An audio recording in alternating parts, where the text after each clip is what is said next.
Hello! Kamusta? Isang magandang gabi po sa inyong lahat. Ako po si June and welcome sa panibagong episode ng ating vlog. Araw-araw po binabanatan si Vice President Sara Duterte at ang mga Duterte. Kahit po undas, wala silang patawad dahil ang dami nila.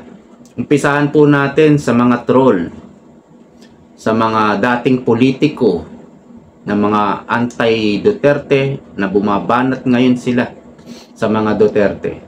At sa mga nakapwestong politiko, mga vlogger, yan po lahat sila ay binabayaran ng Administrasyong Marcos. Kaya nga itinaas ni Tamba yung ayuda niya dito po sa budget ng 2024, mayroon pong budget para sa ayuda na 500 billion. Nasa kamay po yan ni Tamba. Siya ang may hawak niyan. At itinaas po ito ng 600 billion sa 2025 budget. At yan ay naipasa na yata. So, makikita nyo, no?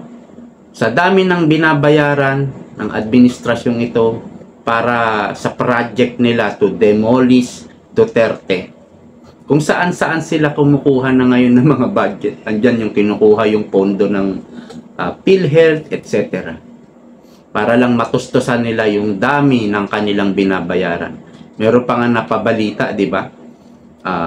Parang nabuking si Senator Risa Hontiveros na may isang parang Amerikana, no, na nagsiwalat na inooperan siya ni Risa Hontiveros o kampo ni Risa Hontiveros na tumistigo laban kay Kibuloy. Ang offer po is 50,000 up to $10,000. Ang $10,000, kalahating milyon po yan. Yan po yung offer, no? Depende sa kalagayan mo, no? Kung medyo maliit na tao ka lang, 50,000 ka lang. At medyo malaki-laki ka at parang papaniwalaan ka, umaabot daw sa $10,000. So yan po yung nabasa ko sa post ni Jay Sonsa. Alam nyo, lagi akong tumitingin sa post ni Jay Sonsa kasi maraming yung mga mga intelligence na nakukuha. Anyway, pag-usapan po natin itong impeachment laban kay BP Sara. Matutuloy na ba? Itutuloy na ba nila ang pag-i-impeach kay BP Sara? Yan po ang ating pag-uusapan. At itong survey ng Okta Research. Alam nyo, ipapakita ko sa inyo kung gaano ka-bias at kung gaano hindi dapat paniwalaan itong Okta Research survey na to. Yan po ang ating pag-uusapan, pero bago yan, paki-like po muna ang video ito at siyempre huwag niyong kalilimutang mag-subscribe. Okay, dito po sa interview ni Ted Filon and DJ Chacha, dito po sa Channel 5, News 5 Everywhere, na-interview niya po si Congressman Chua, isa sa mga crocs ni Tamba. Pero bago tayo pumunta kay Ted Filon, meron tayong napanood na TikTok. Papakinig ko po muna sa inyo. Ito. Palitan na natin yung congressman natin. Wala. Ito na naman. Magbigyan na natin siya eh. Oh. Pwede ba? Straight. Apal niya to. Gusto niyo ba talaga akong bumalik? Last ka na naman, gusto ko bumalik. Promise? Next time? Gusto niyo akong bumalik? Eh baka naman manlamig kayo. Anim na boto yan. Oh, kasi babahan na ng mga AIDS. Tupa. Ama. Alam mo naman yung mga crocs. Diba? Bubuhos na yan. Lahat na. May jailong pa eh. Okay lang. Lahat dyan. Pamimigay. Ngayon, meron pa yung isang tao rito, siyempre, yung congressman niya. Ayan, si Joel Chua. I cut the train. Wow! taksil. Sa Tagalog po yung taksil eh. Ang pinakamatinding pagtataksil ay ang pagtataksil mo na hindi mo to pa rin ang tungkulin mo sa taong bayan. Banat yan ni Isko kay Joel Chua. Patay. Real talk lang naman. Diba? Nagpupulit ako, dati kapuri-puri sa akin. O lahat ng pagpaparangal, hindi sa akin. Sa totoo niya, hindi ko naman sila pinagkaitan ng pagkakataon. Hindi ko naman sila pinagkaitan ng kaalaman. Hindi ko naman sila dinamutan kung paano tumulong sa mamamayan. Lahat sila, lagi kong katabi, sa Wakali, sa Nangka, sa Portly. Palakpak sila ng palakpak ng araw. Ngayon ako na pinakamasama. Wow! Wow. Heavy! Heavy. Chihuahua! Chua. Gusto niyo ba talaga akong bumalik? Okay. Meron pa pala. Bakit sinachakot-chakot ko lang ako Wala na to. So, yan po yung speech ni Mayor Isko, ni Yorme. Kalaban po nila si Joel Chua. Sa panig po yan ni Hani Lacuna, no? So, magkaiba sila ng partido. Kaya inaatake ngayon itong si Yorme Isko, itong ni Joel Chua. Ang tawag niya ay Chihuahua dito po. At ang kanilang kandidato ay si Nieto ba yun? So palitan na raw nyo dito po sa District 3. Baka may nanonood na taga District 3 sa Maynila. Palitan nyo na yung congressman nyo na si Joel Chua. Huwag nyo na raw po yung iboto, sabi ni Yorme. May binanggit siyang babae na kalaban ni Joel Chua. Apple Nieto yata yun. So yun po ang iboto nyo. Alright, dito na po tayo kay Ted Filon. Pakinggan po natin si Ted Filon. Ito ho muna mga kapatid, nasa ating po linya ngayon si Congressman Joel Chua, ang chairperson po ng House Committee on Good Government and Public Accountability sa napaka-importanteng paksa this morning. Congressman Joel, magandang umaga po, sir. Ay, magandang umaga po, Manong Ted at saka DJ at sa lahat po ninyong tagapakinig. Salamat sa panahon. Congressman, inyo pong nabanggit sa media itong nagdaang mga araw na may grounds na kayo umano for impeachment laban kay VP Sara kung sakasakali. Ano po, matapos nga po ang ilang mga araw po ng pagdinig sa inyo pong komite. Can you please elaborate, sir? Opo, ito naman po kung hindi po patuloy po nilang hindi sasagutin at ipapaliwanag yung mga issues po na lumalabas dito po sa committee. In fact, tomorrow po, mayroon po kaming nakaset na committee hearing at inibitahan po natin yung kanilang mga resource person. Isa po sa nakikita po nating ground ay yung hindi po mapaliwanag na napakalaking amount po. Alright, isa daw sa nakikita nilang grounds ay yung hindi may paliwanag. Pero ano po ba ang mga grounds para ka ma-impeach si VP Sara? Kasi wala siyang anong tawag nito? Wala po siyang immunity from suit. Ang presidente lang po ang meron, ano? Ang presidente hindi mo pwedeng idemanda. Hindi pwede siyang kasuhan. Ang pwede lang, kung gustong tanggalin ng taong bayan, ng mamamayan, ay impeachment. Si VP Sara, wala po siyang immunity, pwede siyang sampahan ng kaso, at pwede rin po siyang ma-impeach. So, isi-search ko lang po yung grounds for impeachment.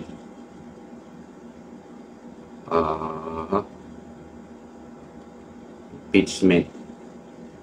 PH. Ito po sa Philippines. Kanina na ano ko na yan eh. So ito po, babasahin ko po sa inyo. Impeachment in the Philippines. Ito po yung mga grounds, no? Meron pong 5 pinakamalaki. Parang pangunahin. Nangunguna sa mga grounds. Culpable violation of the Constitution. Yan ang isa. Number 2, treason. Number 3, bribery. Number 4, graft and corruption. Number 5, betrayal of public trust and other high crimes. So dito po papasok yung kanilang sinasabing hindi raw maipaliwanag ni BP Sara, yung 125 confidential fund at yung 16 million para sa mga rentals na kay mamahal daw. Hindi daw mapaliwanag. Ibig sabihin, ayaw daw pumunta ni BP Sara sa paghihiring. Oo nga pala, bukas na po ang hearing ng Good Governance Committee. Hindi po pala committee. Good Governance Committee. So, dahil hindi raw may paliwanag, grounds daw po yan for impeachment. Eh, ang tanong natin, bakit naman sa inyo magpapaliwanag si BP Sara? Mga congressman lang kayo. Hindi po ba? Oh. Ang pagpapaliwanag po sa pondo ng mga bawat ahensya at pondo ng Vice President ay sa COA. At noong in-interview nyo, nag-question and answer si Pimentel sa mga COA, mga representative ng COA sa Kamara, malinaw yung tanong ni Pimentel, meron po bang anomalya? Ang sagot ng COA, wala pong anomalya, Your Honor. Malinaw eh. Malinaw na malinaw eh. Nagkamali nga ng tanong dyan si Pimentel, nabuking tuloy sila eh. At lumantad tuloy yung katotohanan na walang anomalya. Dinadramahan lang nila, ginagawan lang nila ng gawa-gawa nilang anomalya. Hanggang ngayon, wala silang aligasyon, akusasyon na direkta na may ginawang graft and corruption si BP Sara, na may ginawang pagnanakaw. Wala silang, hanggang ngayon, wala silang direktang akusasyon at aligasyon. So, si ano lang yata, si Saldico ang nag-akusa nung na-interview siya, ambush interview, na ninakaw daw niya yung 125 million. Sino ba talaga ang totoong magnanakaw? Saldico o Vice President Sara Duterte? Patuloy. Nung pagrenta nitong mga safe houses. Pangalawa po, yung pong isa pong issue sa DepEd, yung paggamit ng confidential fund, kung saan po tinatanggi po ng mga army na ito po ay na-download para po sa Youth Leadership Summit. So ang tanong po namin, saan po ba napunta itong mga pondo? So ito po ay makikita po natin, po pwede po ito maging ground para po sa betrayal of public trust, graft and corruption, at saka yung isa pa po, yung pong issue po kay Yusek Mercado, yung pagbibigay po sa buwan-buwan. Medyo, kayo po ay nag-choppy doon sa issue po kay Yusek Mercado. Medyo tayo po ay naputol doon. Pakiliwanag po, sir, please. Doon po sa issue po kay Yusek Mercado, kung hindi po nila ito mariribat, ito po ay lumalabas na parang bribery dahil po sila po ay si Yusek Mercado nakatanggap po na itong allowance or nung tinatawag po natin payola nung siya po ay head ng Hope o yung tinatawag na. Okay, nabanggit niya si Mercado, yung matanda, na kung saan ang sabi ni BP Sara, ito pala ay istapador. Nag-solicit ng pera, di ba? For 16 million worth ng solicit niya. Di ba yan yung exposure ni BP Sara? Masamang tao to si Mercado. Corrupt itong si Mercado.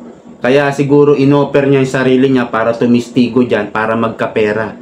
Mukhang pera pala itong matandang ito. At pinatalsik po yan sa DepEd. Kaya ito bumabawi, parang naghihiganti kay BP Sara sa masamang paraan, sa hindi illegal na paraan. At yung sinasabi po na hindi maipaliwanag, nandito po yan, no? Sa nabanggit kong grounds. Dito po babagsak yan sa betrayal of public trust. So dyan po yung babagsak. Ang sinasabi po natin, bakit naman magpapaliwanag ang BP sa mga kongresista? Siya ay ikalawang pinaka mataas na opisyal ng gobyerno. Kayo ay congressman lang. parang hindi po pwede. Depends on yan sa level. Mas mataas ang vice president sa inyo. Parang, parang uutusan mo yung vice president na mas mataas sa inyo. Magpaliwanag ka nga, ano yung budget. Nagpapaliwanag ang OBP sa COA, at kung may dinala sila sa Supreme Court, humaharap sila sa Supreme Court, nagpapaliwanag doon. Nagpapaliwanag din sa media. Anong sinasabi nilang hindi may paliwanag? Nagpapaliwanag eh. Kaya niloloko niya kayo eh. Dinadaya kayo ng chihuahua na ito eh. Tuloy. Tawag natin ng procurement agency. So, yan po yung mga issues na unless hindi po nila maipapaliwanag ng maayos, po pwede po maging ground for impeachment. Opo. So, kung sakasakali nga po no na ito nga po ay hindi masasagot, matutugunan po ng kampo ng Vice Presidente, ano po ang mga pwedeng mangyari sa inyo pong ginagawang pagdinig sa usapin po ng termination po ng hearing and eventually po coming up with a committee report?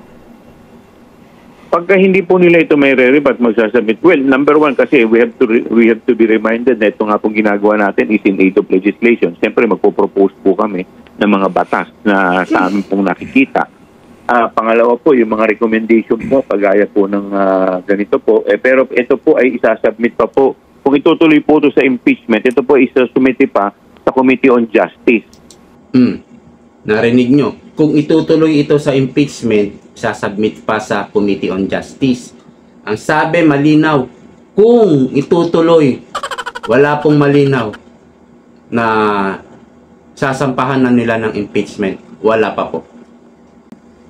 Dahil yun po talaga yung committee na magtatalakay po para po sa impeachment proceeding.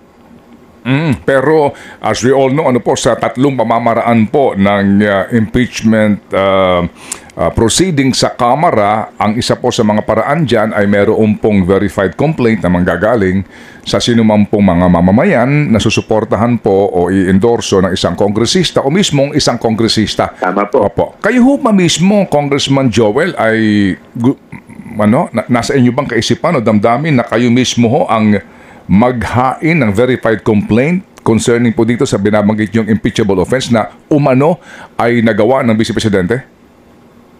Well, ito po pag-uusapan po namin ng committee. Ako po ay... Pag-uusapan. Siyempre, hindi siya pwedeng magmagaling dyan. Kailangan ikonsulta muna kay yung hari ng buhaya doon sa Kamara, kay Tamba. So, si Tamba ang magdidesisyon dyan, hindi si Chua. Pero still, wala pa. Puro pag-uusapan, kung matutuloy, yan yung mga words. Wala pa talagang silang desisyon na i-impeach si VP Sara.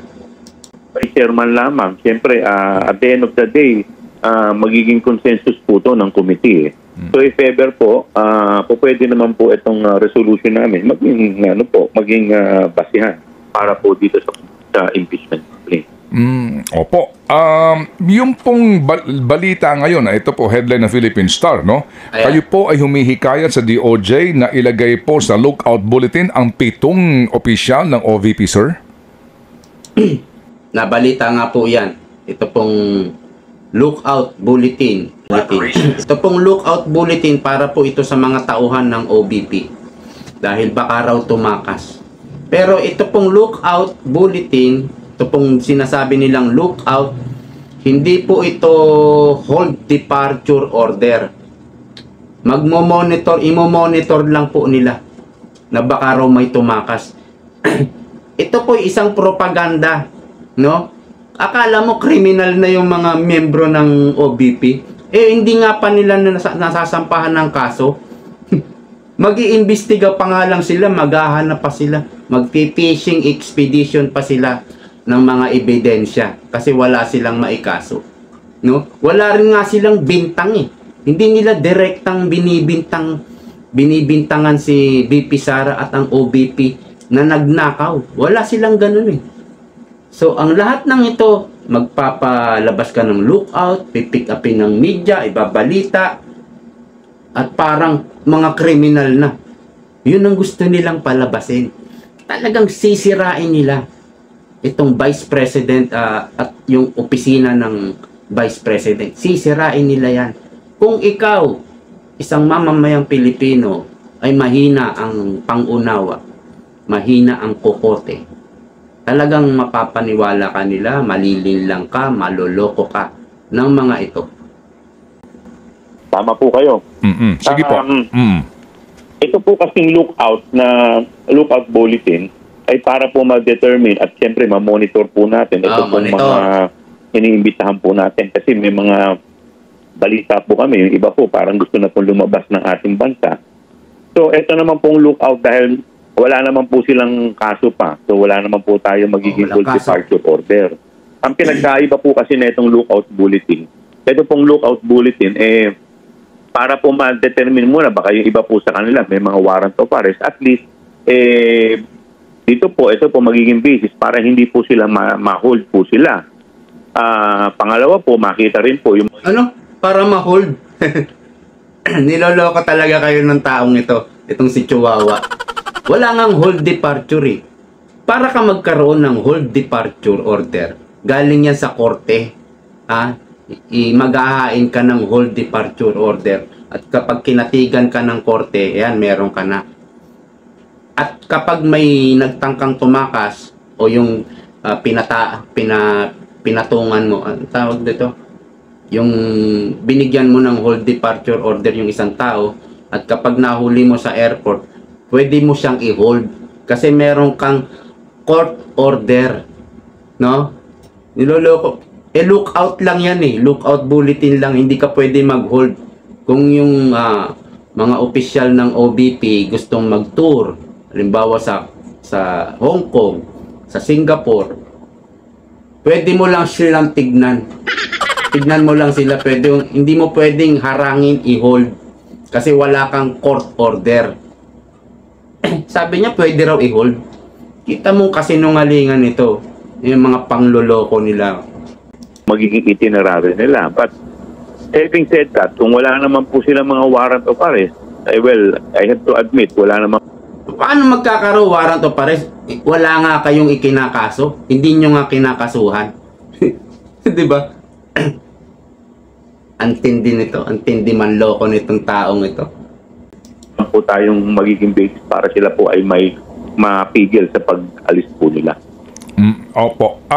Pero sa ngayon po, ano ho ba ang estado nitong mga taong ito na opisyal ng OVP na hindi nasipot po sa inyong mga imbitasyon sa usapin po ng imbitasyon? So, na ho ba ang nai-issue po ng komite at meron ba din ho bang posibilidad na gaya po ng ginagawa sa Quadcom na meron na pong mga arestong gustong mangyari?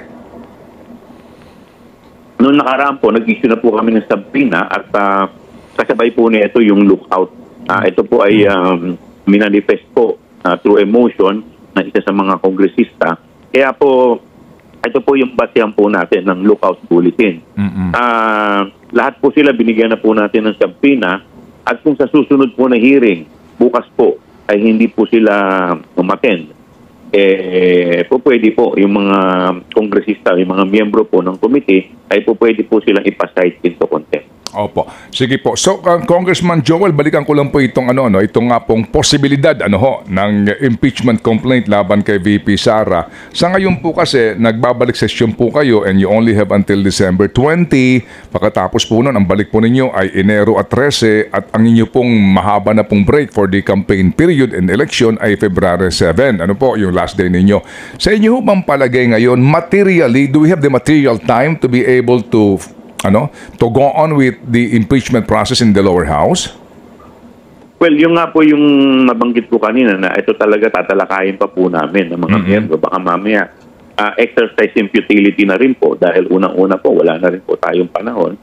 So, lahat po yan babalansahin po namin at pag-aaralan at makakaasa po kayo kung ano man po maging rekomendado ng ating mga kasama sa committee, ipagbibigay alam din po namin ito sa inyo. Opo. Pero sir, gaya din po ng inyo pong ng inyo pong diyan yung graph po ninyo sa impeachment proceedings sa Kamara, may pangatlong paraan po naman para maihain at mabilis pong maaksyonan ng Kamara ang impeachment complaint. Ito nga po yung pangatlo na dediretso na. One-third. Opo, ito po yung 1/3 po na pirma na kakailanganin po lamang sa isang verified complaint. What do you think of that process being utilized by the members of the House na gusto hong pa-impeach ng Vice Presidente?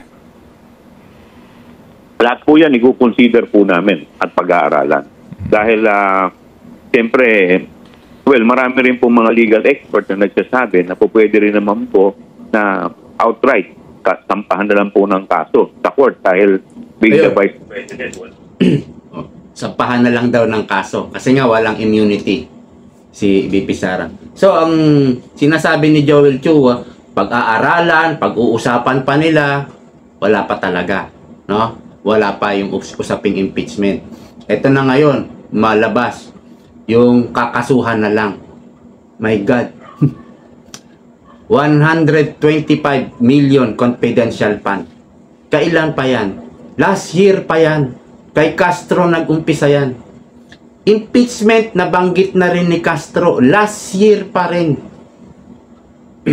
Hanggang ngayon, may naikaso ba sila? Tagal na, di ba? Hindi pa sila nagsasampa ng kaso. Hindi pa rin sila nagsasampa ng impeachment. So, magbibigay po tayo ng conclusion dito. Ang conclusion po natin, hindi po sila wala silang time para makapagsampa ng impeachment until election. Ano? Kasi next year, kung ngayon wala talaga silang time, magre-recess na po sila sa December, basta magre-recess na sila. Wala talaga silang time ngayon 2024. Next year po, pagdating po ng January, mayroon na po yung mga pre-campaigning. Election po mangangampanya po yung mga senador, yung mga re-electionist, congressman, mangangampanya po sila. Hindi po yan uusad yung impeachment. Kailangan nilang mangampanya. Lalo na ang mga senador. Kaya hindi uusad yung impeachment. After election, yan pwede. No? Pero, hindi po dapat pagkatapos ng eleksyon, mag-impeach, pag-usapan na nila, talakayin na nila impeachment. Hindi po. Meron pong mga yan. Parang sabi ni Escudero, after 1 year ng election, halimbawa, Mayo 2025, tapos na election, bibilang ka pa ng 1 year, yan ang sabi ni Chis Escudero. Yan po yung proceedings bago ka makapagsampa ng impeachment. So, malayo pa po. At yung mga kagaya na itong mga pag-i-interview tungkol sa impeachment at balak pang kasuhan, may lookout, lahat po yan trial by publicity propaganda. Biruin nyo, isang taon na ito, mahigit, itong 125 million, wala pa silang naikakaso. Ganon din po kay Pangulong Duterte. Kung hindi pa dumalo sa Senado, hindi nila maiisip na ito, pwede nang kasuhan. Ito, wala talaga rin silang maikaso. Or ayaw nila talagang sampahan. Ang gusto nila, trial by publicity, propaganda. At the same time, diversionary tactic. Dahil nga araw-araw ang banat nila sa mga Duterte. No? So, pag-usapan po natin itong Okta Research. Dito po sa survey ng Pulse Asia. Ano? Ito po sa third quarter. Ang third quarter po, July, August, September. Yan po ang third quarter. Fourth quarter, October, November, December. Dito po sa survey ng Pulse Asia, sa trust and approval rating, ito po. Teka lang ito, approval rating. 50 po si Ferdinand Marcos. Sara, 60. Escudero, 60. Romualdez, 32. Kulelat po si Romualdez. Sa survey ng Okta Research, kulelat si VP Sara. Dito po, sa survey ng Pulse Asia, siya po ay nangunguna 60, no? Of course si Chis Escudero bago lang yan, pumantay siya sa 60 kay VP Sara. Dito naman po sa ang tawag nito, trust rating. So bakit may sumulpot? Ayun, nawala. Sara Duterte 61 po ang kanyang trust rating. 50 pa rin si Marcos. 31 si Romualdez. Kulelat na naman. No? Doon po sa Okta Research, ang survey ay ito po. Okta Research. Report din po ng GMA. Sa Okta Research, nangunguna po si Marcos. Nangunguna po si Marcos ng 68%. Alam ko 69 to eh. Ito po si VP Sara, from 60 naging 52 na lang. So yung pong survey ng Pulse Asia at survey ng Okta, ang laki ng diferensya. Pero ano po ba ang kanilang ginagawang sistema? Or di ba systematic po ito eh. So ipapakita ko po sa inyo yung survey na ginawa ng Pulse Asia. Anyway, papakita ko po muna sa inyo yung Wikipedia ng Pulse Asia. Ang Pulse Asia po ay founded in 1999. So 25 years old, nasa ganun na po yung edad ng Pulse Asia. So masasabi natin maganda na yung kanyang track record dahil tumagal siya ng 25 years, still nandito pa rin po, no? At pinagkakatiwalaan. Yung Okta Research po, itong Wikipedia ng Okta Research ay ito po, 2019 nag-umpisa. Sabi ko nga sa inyo, nung pandemic lang po ito nag-umpisa. Tagabilang po ito ng mga nagpa-positive. Yan po yung trabaho ng Okta Research. 5 years pa lang. So 25 years yung Pulse Asia, 5 years yung Okta Research. So kanino ka maniniwala? Anyway, balik po tayo sa ulat sa survey nila, no? Dito po sa Pulse Asia, papakita ko po sa inyo kung kailan sila nag-conduct ng survey. Alright? Wait lang. Ito. Nag-conduct sila, no? From September 6 to 13. So, 6, 7, 8, 9, 10, 11, 12, 13, 7 days. 7 days yung kanilang pagse-survey. Dito po, sa report pa rin ng GMA News, kailan nag-survey ang Okta Research? September 4 to 7. Mas nauna pa. September 6 to 13 yung Okta, ay yung Pulse Asia, di ba? Itong Okta, nag-conduct sila ng survey September 4 to 7. Balikan po natin yung Pulse Asia na report ng GMA News. Kailan nila inilabas? Kailan inilabas ng Pulse Asia ang kanilang survey? Ito po sa report, ayan, makikita po. Report ng GMA News Online. Published October 1, 2024. So, nag-conduct sila ng survey September 6 to 13, 7 days. At nailabas nila ng October 1. Dito po, sa Okta Research, natandaan nyo, no? September 4 hanggang 7 sila nag-conduct ng survey. Dito po sa GMA News Online pa rin.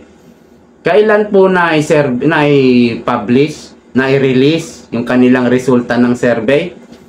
Ito, publish October 31, 2024. Yung Pulse Asia, na-release nila yung survey nila October 1. Ito naman, Okta Research, na-release nila yung survey nila October 31, 30 days ang pagitan. At mas nauna pa sila, no? 'Di ba? Mas nauna silang mag-conduct ng survey. September 4. Yung Pulse Asia, September 3. So, bakit sobrang delay ang kanilang pag-release ng kanilang survey? Alam nyo kung bakit? Kasi ita-timing nila kapag pumapalpak ang presidente, kagaya nitong palpak na pagtugon ng presidente sa bagyong Christine. At kamot ulo lang ang napala ng mga Pilipinong nasalanta. Kapag may mga ganyang usapin, mga ganyang kapalpakan ng gobyerno, dyan nila ilalabas ngayon. Ito po'y gawa-gawa na lang. Gawa-gawa na lang po yung survey na yan. Hindi na po yan totoo. Dahil mayroon na po yung may kapalit na yan. Ibig sabihin, nagpapabayad na yan. Ano? So, yan po ang kaibahan ng Pulse Asia at Okta Research. So, meron pa tayong isang bubusisiin. Tignan nyo po kung ilan ang in-interview ng Pulse Asia. Punta po tayo sa Pulse Asia. Sa GMA report pa rin ito.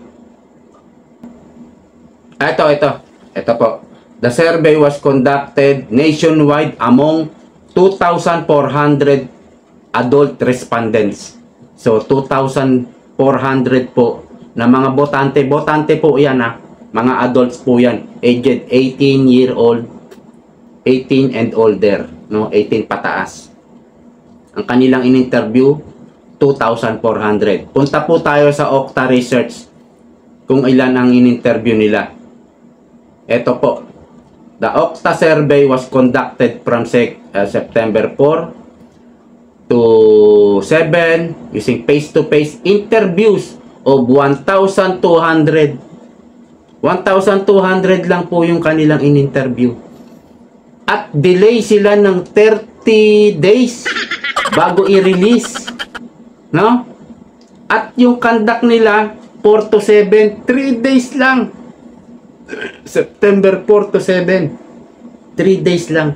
Sa Pulse Asia, 6 to 13, 7 days ang kanilang pagkandak ng survey. Yan po yung kaibahan. Diba na ang layo ng mga diferensya? So, dito po sa Okta Research, meron tayong nalaman. 5 years pa lang po yan, ano? Basahin po natin yung kanilang Wikipedia, no? Ito po importante. The Okta Research Group is alternatively known as UP Okta since they are initially composed of 8 members affiliated with University of the Philippines. Okay? Other faculty and alumni of UP as well as people affiliated with other universities. So yan po yung kabuuan ng Okta Research, with other universities. Pero meron po tayong balita dito po kay Mr. Jay Sonsa. Nag-post po siya tungkol dito sa Okta Research. Ito po, hahanapin lang natin. Scroll down po tayo. Wait lang